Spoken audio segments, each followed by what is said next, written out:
Cool. All right, we're recording. It's 1:04. I think we can get started. If there's any stragglers, we can fill them in if needed. So this is an LIP call number 6. Time flies. And let's just dive straight into the agenda for today. So the first section is LIP candidates. This agenda was created before the LIP 35 poll ended. So the first item on the agenda was actually LIP 35. And the one thing I noted here was a post-poll check-in, and there may or may not be anything that needs to be discussed here. To summarize, the poll has ended. The LIP is now, the LIP as well as all of the associated LIPs. So I think this is LIP 40, which is the technical change, and LIP 34, which is the actual parameter update. All of them have been assigned the final status after the LIP 40 deployment, which was executed on Tuesday. So this is complete. And yeah, is there anything anyone wants to add about this topic before we move on to the rest of the agenda? Nice job, everyone, getting this one proposed, passed, and deployed. The first decentralized protocol update we've made. Yeah, exciting stuff. Hopefully more to come. Cool. Let's just move on to the other LIPs that are still in progress then. So, hey, Gavin. Hey, Gavin. Hey. So let's move on to LIP 25, which is the Extensible governance contract. So this is currently in the last call period. It was assigned the last call status last week. And Nico is the champion of this LIP. So I'll let Nico fill us in on any important updates that you think that there are for this LIP. So Nico, you want to take it away? Yeah, sure. Not much to say here, I guess. The LIP has been moved to last call. The implementation is as good as finished. I think we just need a final review on it, if I'm correct. We have the finished implementation, we have integration tests, we have unit tests, so everything works fine on that front. So yeah, quite ready to move that forward after the last call period. Great, so I have an update on this LIP as well, which is about the security review process. So as Nico mentioned, we'll be working on an internal review, final review for that PR. So I've been involved in the review process. I think it's looking pretty good, and we'll probably get a final pass maybe tomorrow. For the external security review that we were looking for some help on, I'm currently in conversation with an independent contractor that I think will be able to help specifically with this LIP and might be able to kick off a security review process with that contractor fairly soon. So I think the next steps here would be in the next few days, finalize our work on this LIP. And yeah, I'm in the process of finalizing the details of that security review process with that independent contractor. And that should allow us to proceed with the external review. And then if everything looks good, then we can move on with a poll after the last call period ends for this LIP.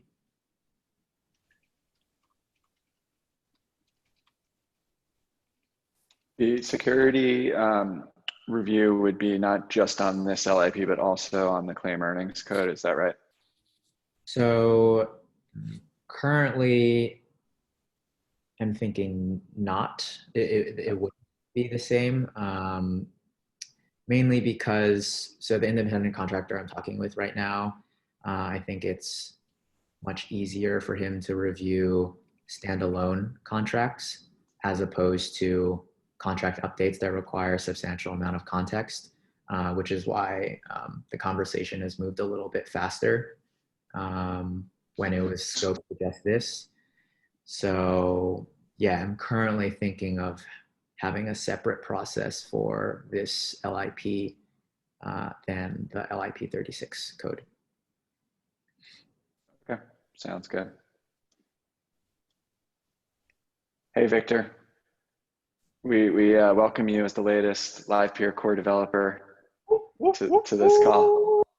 And we already talked about and breezed past your proposal because it's done. It's deployed and it's live. That's crazy.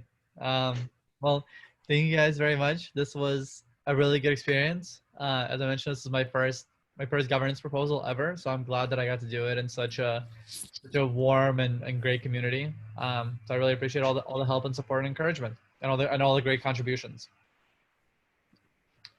And also, while I have the floor, you might have noticed that we also had Elias join the call. So hello, everybody. Yeah, so Elias just joined the protocol ops team. He just joined the team I'm on at Bison Trails as another protocol specialist. Today's his first day, and this is his first protocol call. Welcome, Elias. Hi, everybody. For a second there, I thought Victor said you just joined Protocol Labs. No, he's with us. The internal team. Cool. Good to have you here. Yeah, welcome. Yeah. Sorry to derail. Yeah, no worries. We were just wrapping up a discussion about LIP 25, which is around a new governance contract a proposal that creates a new governance contract. And yeah, in summary, we're in the last call period for that proposal, and we're moving forward with a security review soon. Cool. So let's move on to the next LIP then, which is LIP 36 around cumulative earnings claiming. And I was the original champion of this. Although I think Nico at this point has driven a lot of the progress on both the specification updates and implementation. So I think he's also been a major contributor here. And to give an update on where this LIP is at is we have made a lot of good progress on the implementation. We've also made a lot of good progress on discovering issues with the original specification. So certain edge cases that were not accounted for in the first draft. And Nico has been updating the specification in order for us to handle those edge cases while updating the implementation. So all of that is still in progress. And I think we're in the last stages of, addressing all of those outstanding issues before the implementation is ready for some internal review. Do you think that's correct, Nico, in terms of like where we're at in terms of progress here, or do you see any other delays / blockers on the time, the next little bit of time?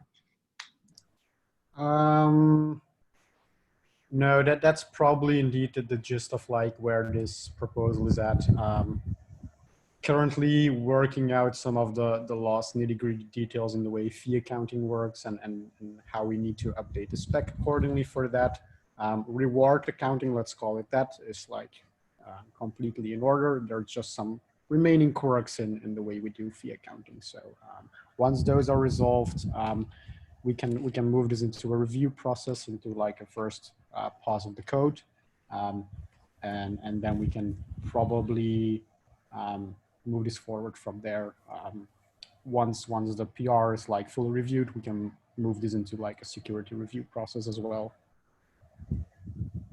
Cool. And I realized maybe not everyone on the call has context for this, but just to summarize, the basic gist of this proposal is that it seeks to reduce the gas costs associated with claiming your earnings on the network, which is obviously very important, especially now with the sky-high gas prices on the Ethereum network. So I think this should result in a pretty dramatic cost reduction in earnings claiming for token holders on the network. So I think at the moment, we don't expect this to be a contentious proposal. So we're very much focused on really just getting the technical details right. Right. I'll guess now that you mentioned like gas cost optimization, I guess we'll probably also take a bit of an iterative approach here, like get the code as is working, and then we will probably optimize from there in terms of like design and gas optimizations in the code itself as well. Cool. So I think the next steps for this proposal are, just to summarize, we're in the last stages of development. We have a few outstanding issues to resolve, and then from there, internal review, and then we're in the process of scheduling some external security review help for this as well. I think relative to LIP 25, when we were talking about the security review for that proposal, LIP 25, while it's important, it was a substantially less complex technical change versus this proposal. So I think it's likely that our review process for this proposal will take slightly longer, just given how complex it is. But yeah, I think that's just the reality of the changes involved. So just sharing that with the group. Any other comments or questions about LIP 36? Just to clarify for everyone, like it's actually a step change improvement in how cost effective it'll be to claim earnings going forward. You know, the amount of rounds you have to, the cost won't grow with the amount of rounds that you have to claim very much. It'll just make claiming earnings whenever you want kind of a constant gas cost transaction that won't be, you know, prohibitively expensive. So it's should be like Yanin said, not very contentious and a welcome update to the protocol. Oh yeah, and no more maximum rounds to claim for weird UX quirk as well. So that would be a big improvement on the UX. So it's not like capped at 100? Once you claim past like the LIP 36 upgrade, which we'll probably talk about next, it's no longer capped now. Got it. Okay.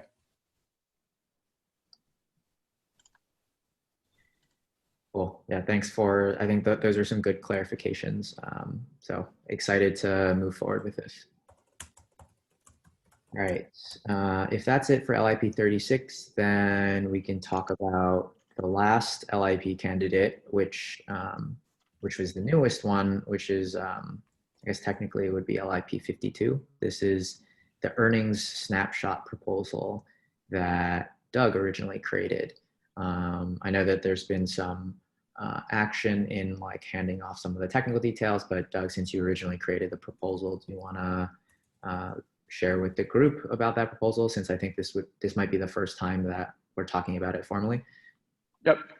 So the update we just talked about a minute ago makes these huge gas cost improvements going forward for claiming earnings after that has been implemented. What this particular update does is it actually addresses all the unclaimed rounds going backwards. So there's a lot of users who haven't claimed their rewards in hundreds and hundreds of rounds, and the cost to get up to date to access and withdraw their token with these high gas prices can be, you know, $75, hundreds of dollars, and they may only be accessing, you know, $20 or $30 worth of token value if they just had staked a small amount. And so they're kind of like underwater, if you will. So what this proposal says is, well, there's about 3,000 people who are kind of actively staking on the network. It's easy for us to calculate the amount of pending rewards that they're all waiting to claim. We can basically take a snapshot of those values. We can do a protocol update to make it a very cheap constant time claim operation that just lets them in one transaction claim all their past tokens and get up to date. And then with the, you know, combining that with the LIP we just talked about, that will make it cost effective going forward. All of a sudden we eliminate the majority of the gas costs with getting up to date and then claiming going forward.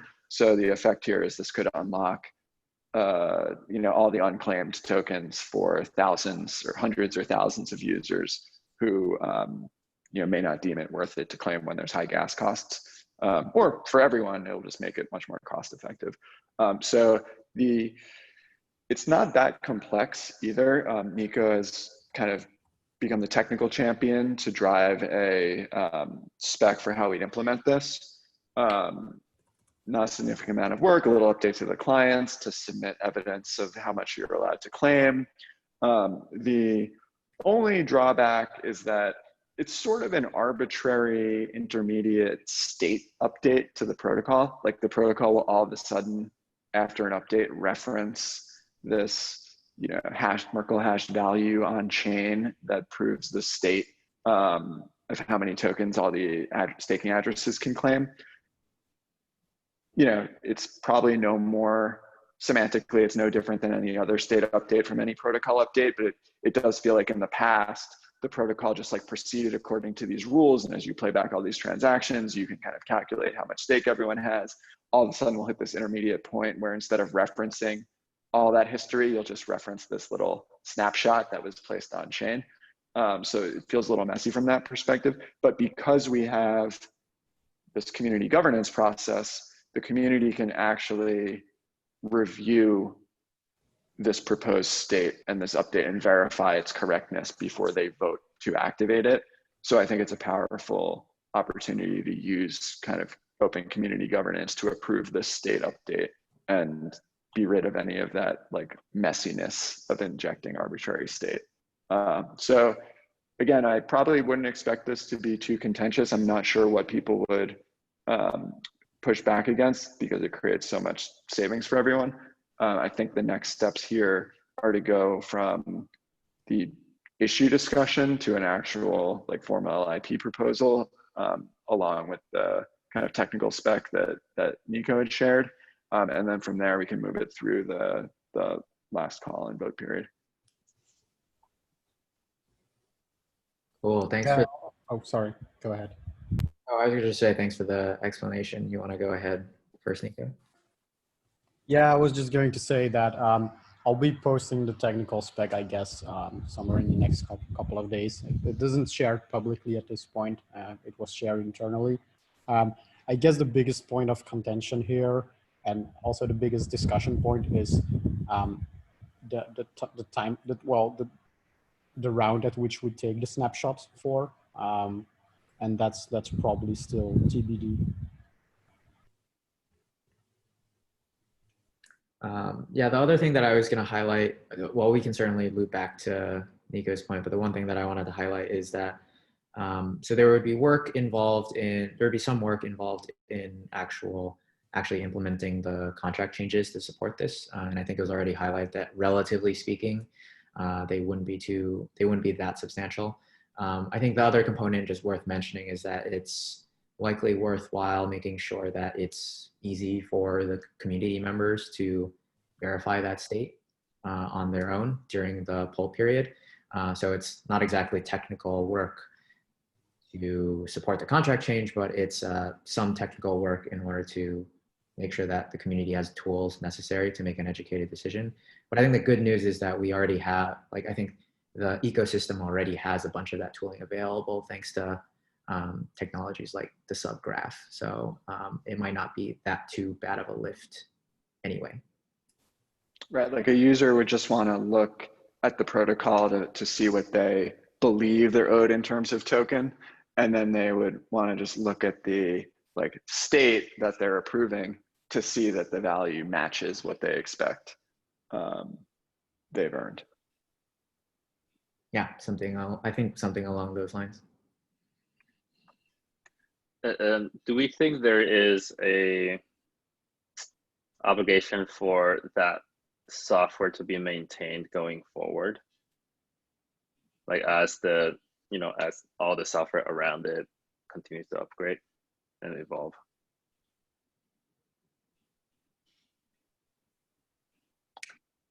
I think the tools that people use would just have to integrate with the updated protocol. So for example, there's a new method you can call to claim the earnings from the snapshot.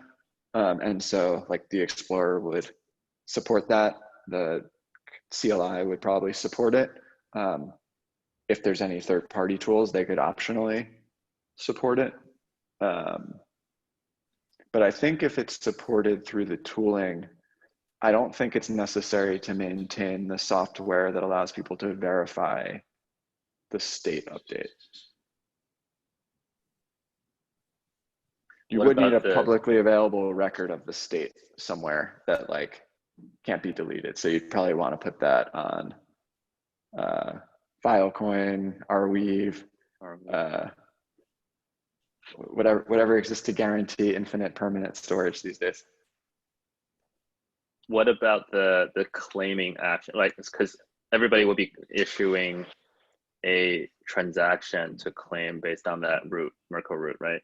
So I would have to guess that some people might do it on day one. Some people might do it like a year down the line or like 2 years down the line. Some people may just like wait forever. How does that, like, does that mean we should say like, we'll maintain this software to help you claim onto a certain time period and just make that and like make that known to the community? Probably should publish the open source version of the software and the state that lets people do it in the simplest possible way. Right. I also suspect that the tooling required in order to make this really easy, there would probably be like two options, right? Where like the first option is the easy path where you just get the necessary data required in order to claim from this snapshot. And then the hard option is take these steps in order to generate the data necessary in order to claim from this snapshot. But it's likely that the tooling required in order to support the easy path is the exact tooling, might be the exact tooling that someone would use step by step in order to generate the data themselves. So it might not be that bad. So there might not have to be like a maintenance story per se. Yeah.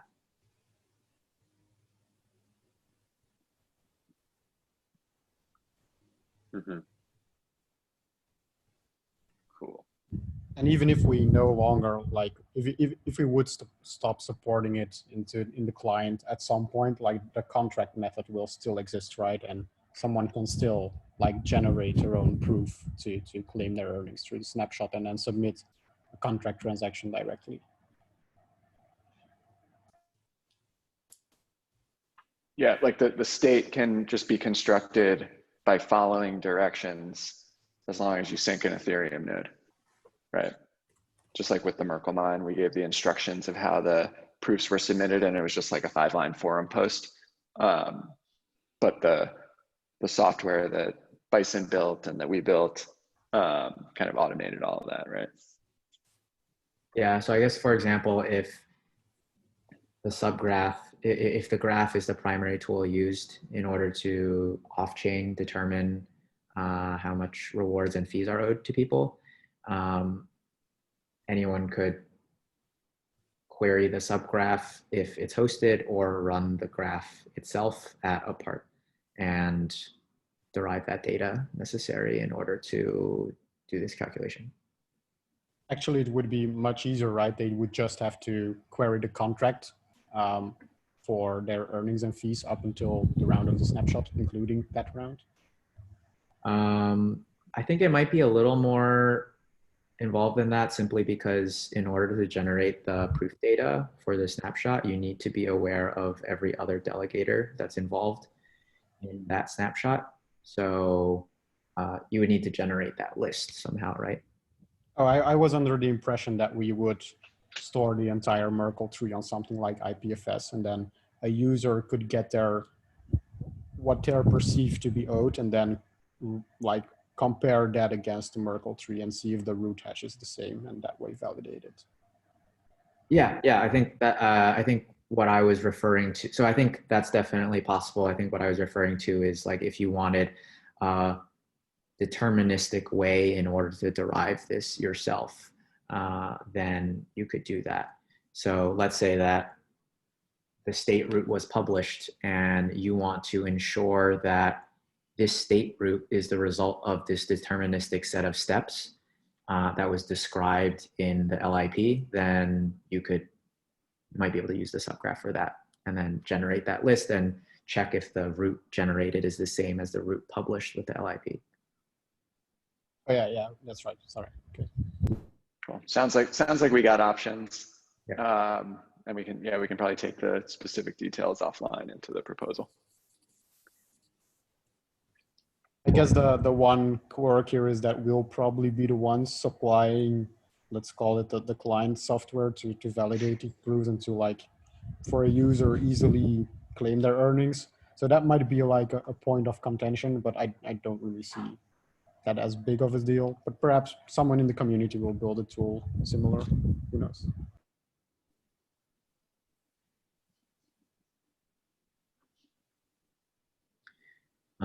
Cool. I think there was one other thing that Nico mentioned that's a point of discussion. We probably don't need to talk about it on this call, but just to highlight it so people are aware, is the decision of what round to take the snapshot at.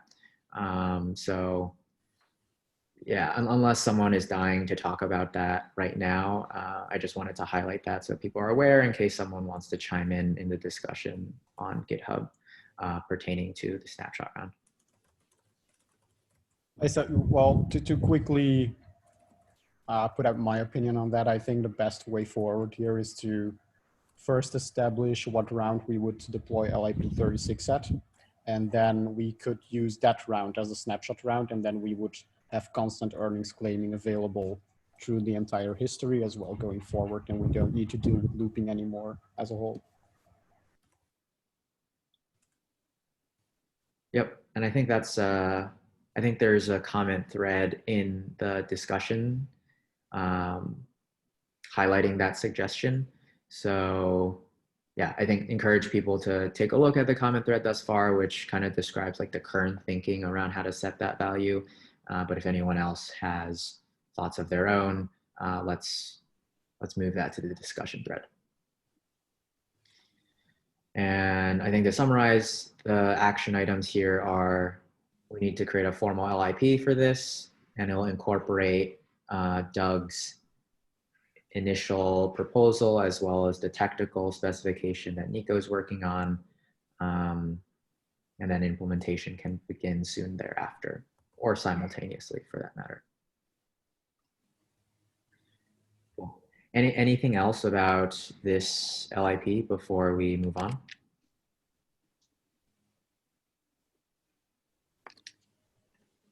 Cool.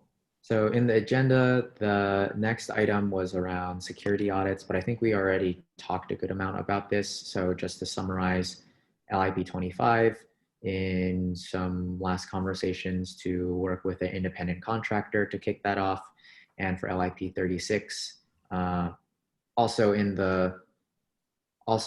some final conversations there, but that LIP is a little, that LIP from a development standpoint is not as far along as LIP 25. So there's still some work that needs to be done from the core team before it'd be ready for that review.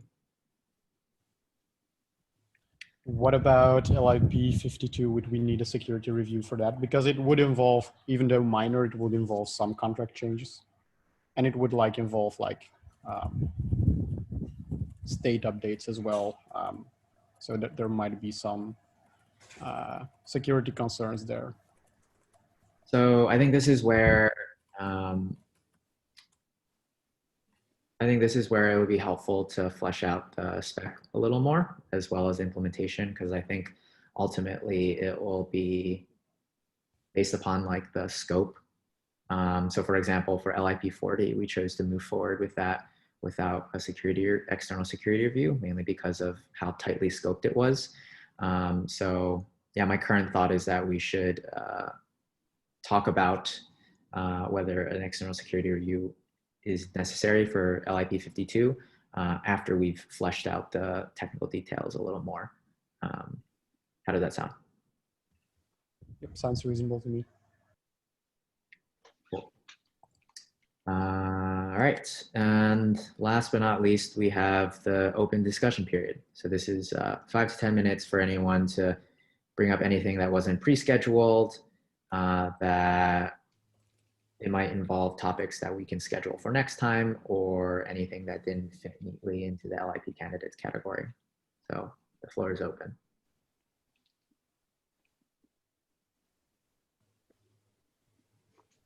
I would just share, I think that effect of these high and rising gas prices is affecting the token holder and node operator base a lot. And so we should do what we can to move any obvious solutions through this process quickly on that front. And if that means, it comes at the slight expense of some of the other tracks, such as the further decentralizing governance tracks and whatnot, I think it's probably a trade-off the community would appreciate. Yep, I think that's right. / I agree.